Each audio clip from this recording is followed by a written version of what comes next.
Guys, luto na ang ating ginataang tilapia. O, diba? Simpleng ulam lang. Tapos, ang pinaka-the best part na gusto ko dito yung gulay.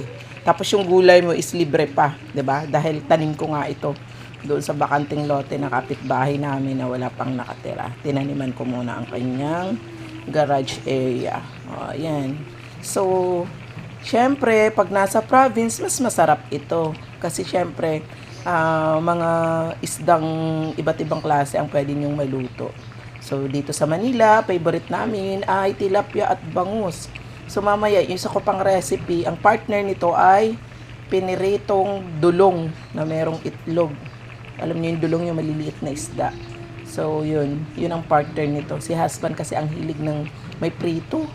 Ayan. So, gusto niya kalahati nito iprito. So, sabi ko yung dulong na lang na nasa ref, yun na lang ang i-partner dito.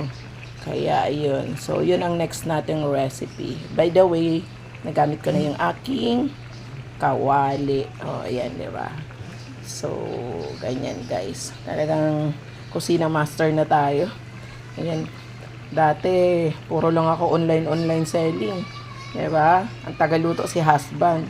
Pag tinatamad siya magluto, bibili, pupunta sa labas para bumili ng lutong ulam. Ayan. So, ngayon, since bumalik ako sa pagluluto, ayan na.